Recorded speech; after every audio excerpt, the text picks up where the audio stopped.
আসসালামু আলাইকুম, কেমন আছেন সবাই? আলহামদুলিল্লাহ, আমরা কিন্তু ভালো আছি।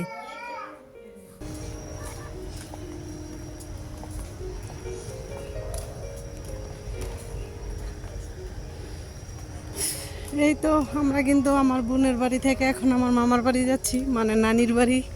নানা নানি তো বাচ্চা নাই, তো মামার বাড়ি যাইতেছি, আপনাদেরকেও দেখাবো।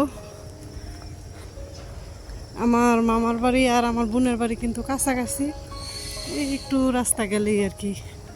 তো প্রথমে বোনের বাড়ি বেড়াইলাম, এখন যাব মামার বাড়িতে।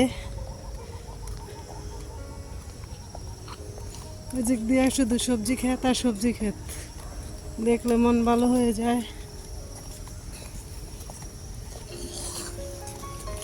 তো আমরা আমার মেজো মামার বাড়িতে আসছি। তো আমার মামি কিন্তু রাতের বেলা পিঠা বানাইতেছে, পিঠা আর মাংস দিয়ে খাবো।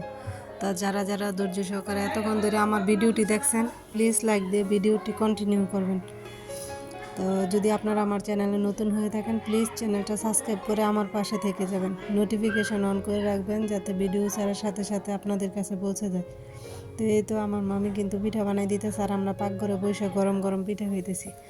আর এদিকতে দেখেন ভাই বোনেরা কিন্তু কথার মেলা বসাইছে, সবাই সবার সাথে কথা আলাপ সালাপ করতেছে আর কি। আর এটা পরদিন দুপুরবেলা, এই যে এদিক দিয়ে আমার মামি কিন্তু মজাদার সব খাবার দাবার রান্না করে নিছে। তো আমরাও খাওয়া দাওয়া করে নিচ্ছি। তো পরে এমন একটা ঘটনা ঘটছে যেটা আপনাদের সাথে শেয়ার করবো, শুনলে হয়তো বা আপনাদেরও খারাপ লাগবে আর কি। তো আমরা দুপুরবেলায় খবর আইছে যে একজন লোক নাকি মারা গেছে। এই যে দেখেন এত লোকজন দেখতেছেন আর কি, উনি নাকি মোটর সাইকেল নিয়ে বাড়ি থেকে বের হয়েছিল এই যে দোকানের কিছু মাল সামান আনার জন্য। তো মোটর সাইকেল অ্যাক্সিডেন্ট করে ওনার কিন্তু পুরো মাথাটাই একবারে গেছে গা, মাথার মগজ টগজ সব বার হয়ে গেছে। তো দেখার পরে এত খারাপ লাগতেছিল যাইয়া। তো আমি কিন্তু লাশটা দেখিনি, আমার মেয়েরা দেখছে বা অন্য সবাই দেখছে। এক দণ্ডে মনে করেন এই যে মাদ্রাসার মাঠে কিন্তু লোকজনে সব বইরা গেছে। তো ওনার নাকি একটা ছেলে আর একটা মেয়ে, বুঝছেন, এত পরিমাণ কান্নাকাটি করতেছিল, দেখে এত কষ্ট লাগতেছিল যেন কাউরে এরকম মরণ না দেয়। মনে করেন মাথার মগজ টগজ সব বার হয়ে গেছে, তো খুবই খারাপ অবস্থা।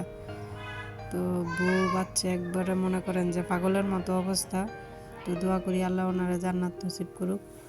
তো আল্লাহ যেন কারে এরকম অকালে মৃত্যু না দেয়। অকাল মৃত্যু বলতে কিছু নয়, যার যখন সময় তখনই মারা দেব, তারপরেও এই বয়সে মারা যাওয়াটা মানুষের অনেক কষ্ট দেয়, এই আর কি।